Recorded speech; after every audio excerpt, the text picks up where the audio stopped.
कृष्ण हरे मुकुंद मुरारे पांडुरंग पांडुरंग पांडुरंग हरे हरे पांडुरंग पांडुरंग पांडुरंग हरे पांडुरंग पांडुरंग पांडुरंग हरे। बद्रीनाथ भगवान की जय, संत ज्ञानेश्वर भगवान की जय, सत्यनारायण भगवान की जय हो, गोविंद भगवान की जय। भैया तीसरे अध्याय की कथा है। तीसरे अध्याय में कथा है, एक राजा की कथा है। राजा आशीदुल का मुखो नाम नृपशासेन सरोज वदना सती। राजा का नाम है उल्का मुख, उनकी पत्नी जो है वो धर्म पत्नी है, अर्थात धर्म में सदैव पति का सहयोग करती है। कैसी है? सरोज वदना है, पति के लिए वो परम सुंदरी है, और सती है, सतीत्व का पालन करती है। सतीत्व क्या कहा? अपने पति के अलावा पर पुरुष को जो भाई या पिता के समान माने, वो स्त्री सती है, वो जीते जी सती। और कहते हैं जो इस प्रकार से भाव को शुद्ध रखना, ये भी बहुत बड़ी भक्ति है। इसलिए गृहस्थ सरल नहीं है। पुरुष कौन? कहा जो अपनी पत्नी के अलावा दूसरी पत्नी के प्रति सद्भाव रखे, छोटी को बहन बेटी माने, बड़ी को माँ के समान आदर। पत्नी एक हो, ये एक पत्नी व्रत को जो धारण करता है, वही पुरुष जगत में श्रेष्ठ पुरुष है। और श्रेष्ठ स्त्री कौन? जो अपने पति के अलावा दूसरों को पुरुष मानते ही नहीं। यह सरोज वदना सती है, पति भी धर्मात्मा है, धर्म करते हैं। कमी जीवन में किसके नहीं है भैया? पूरा संसार दुखी है, यहाँ कोई ऐसा मिलेगा नहीं जो सुखी हो। इस लोक में सभी दुखी है। मर्त्य लोके जना सर्वे नाना क्लेश समन्विता। मृत्यु लोक में सभी जीव दुखी हैं, ये भी दुखी हैं। राजा होने के बाद भी दुख है। क्या दुख है भैया?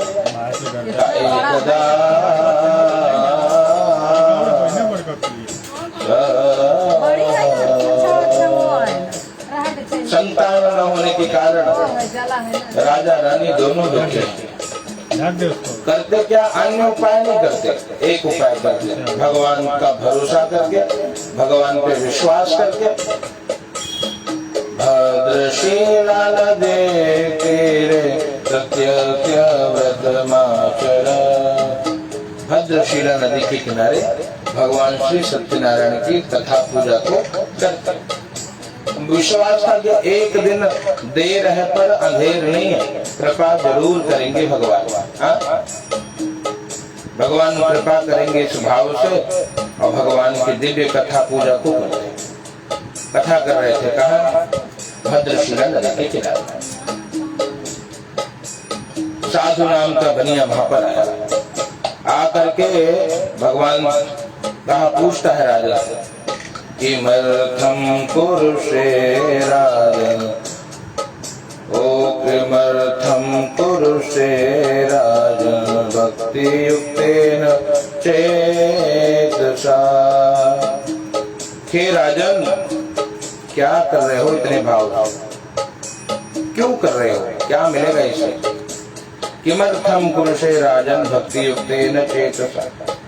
बोले मैं भैया भगवान श्री सत्यनारायण का व्रत पूजन कर रहा हूँ। क्यों कर रहा हूँ? भगवान की कृपा हो जाए। कैसी कृपा? संतान मिल जाए। बनी ने कहा, ममापि संतति नास्ति ये तस्मै जायते ध्रुवम। आपकी बात को सुनकर के महाराज जी बहुत विश्वास हो रहा है ना? आप हमको लगता है कि हमको भी व्रत करने से भगवान की कृपा से संतान की प्राप्ति हो जाएगी। महाराज जी हमको भी विधान बता दीजिए। महाराज जी बड़े प्रसन्न हुए और उनको विधान बताते हैं।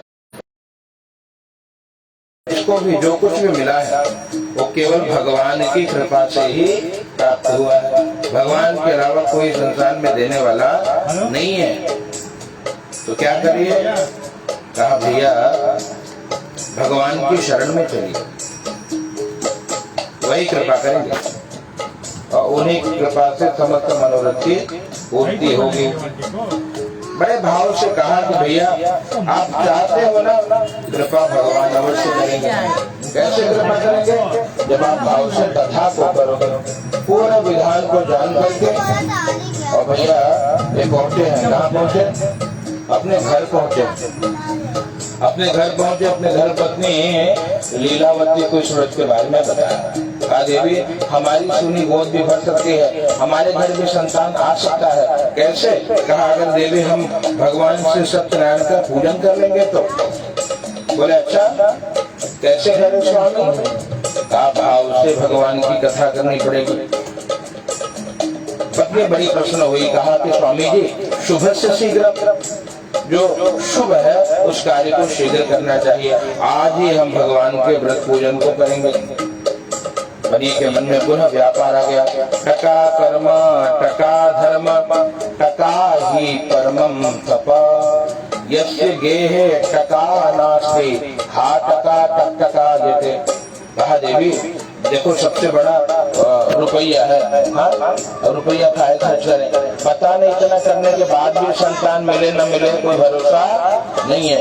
इसलिए काम करते हैं, भगवान से मनोती मानते हैं। हाँ ये भगवान अगर आप हमको संतान दोगे तब ही हम आपकी पूजा करेंगे।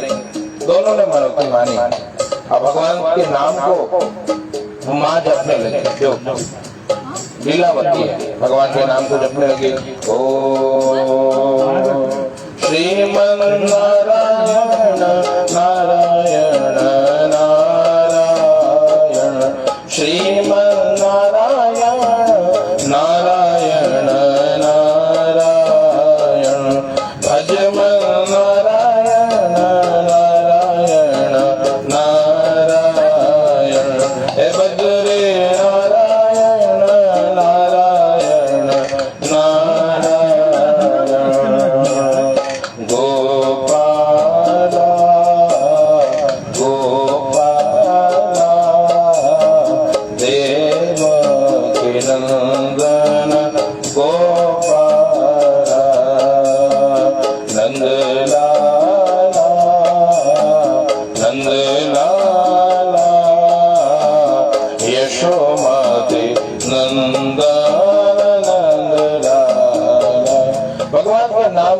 लगी। कृपा हो गई। देखो भगवान के नाम को जपने से पाप समाप्त होता है, पुण्य की वृद्धि होती है। कब मिलता है? भाग्योदयेन बहुजन्म समर्जितेन, जब जन्म जन्मांतर के आपके हमारे पुण्य उदय होते हैं भैया, तब जाकर के आपको हमको भगवान की दिव्य कथा मिलती है, भगवान की सेवा का सौभाग्य मिलता है। सत्संगमं च पुरुषम लभते तदा वही, उसे होता क्या? अज्ञान हेतु मोह मदांधकार, जो मोह है, जो मद है, जो अंधकार है, जो अज्ञान है, उनाशम विधाहि तदोदयते विवेक, उस सबका नाश हो जाता है, विवेक का उदय होता है। और जब विवेक हो जाता है तो जीव सब तज भजन करो दिन रात भगवान के भजन में लीन होने लगता है धीरे धीरे। और फिर जीव जब इस धरातल देह को त्यागता है तो भगवान को श्रीधाम को चला जाता है। भगवान की कृपा से दशमें मात वही कन्या कन्या रत्न हो जाते। घर में बेटी आई और बेटी आई जो इतने प्रफुल्लित हुए कि बहुत दान पुण्य किया। हाँ? जो भी द्वार पे आया सबको बड़े हृदय से दान किया है, जो कुछ है सबको प्रदान किया है। और जब पत्नी ने कहा कि स्वामी भगवान की व्रत कथा कब होगी, क्योंकि भगवान ने संतान तो दे दिया। कहा कि देवी विवाह समये तस्या करिष्यामि व्रतम प्रिय, विवाह के समय में हम इस व्रत को करेंगे हे प्रिय।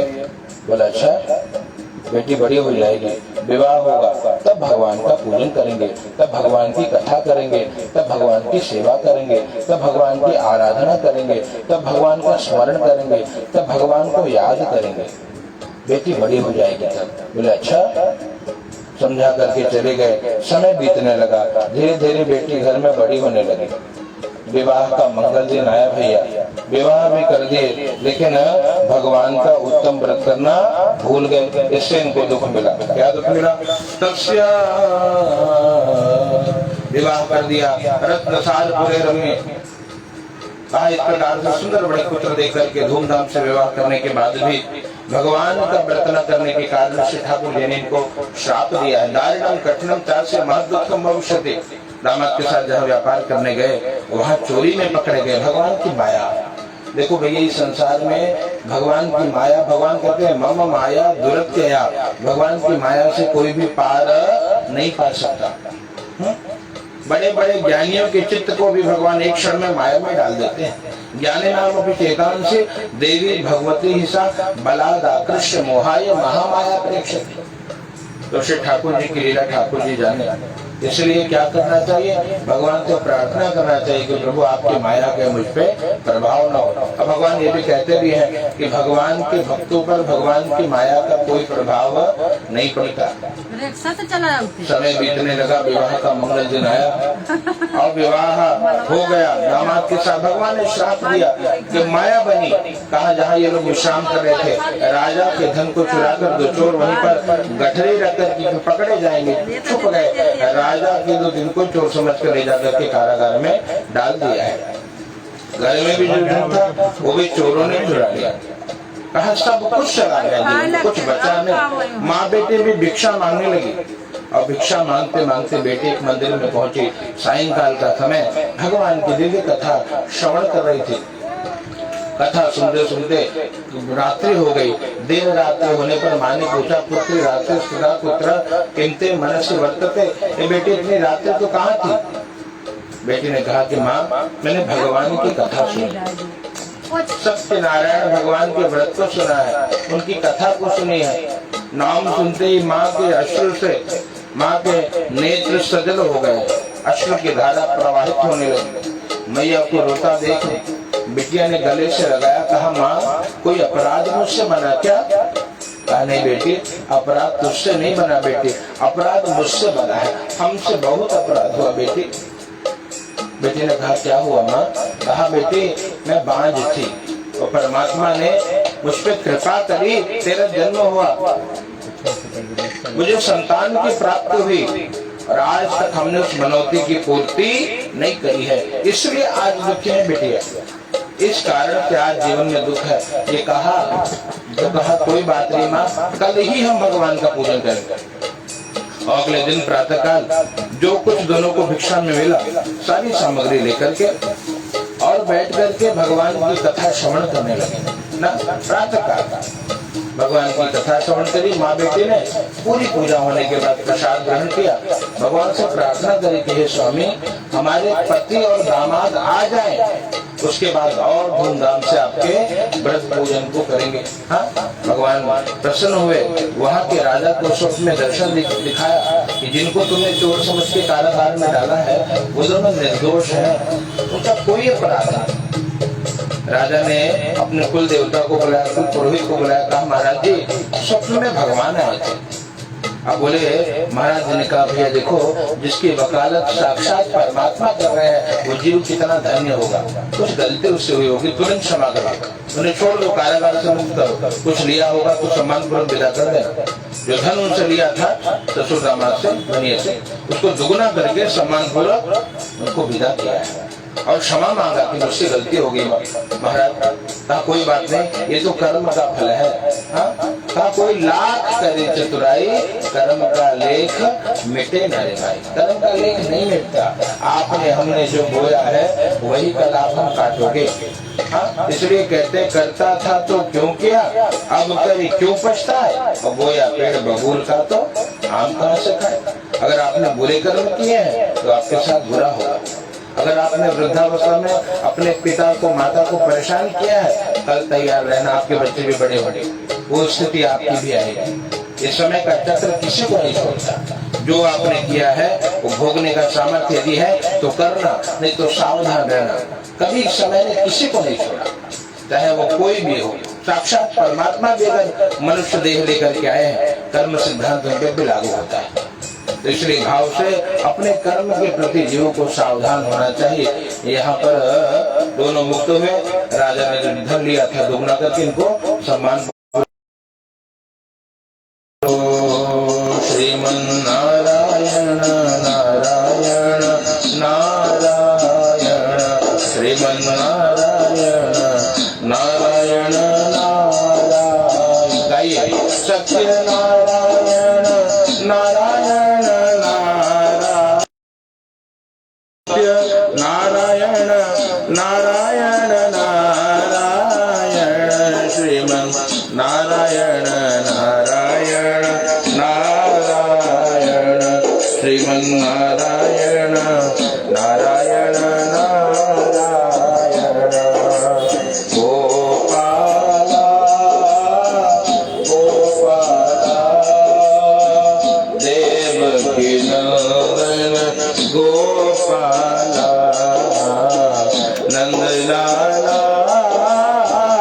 नंदलाला यशोमती नंदन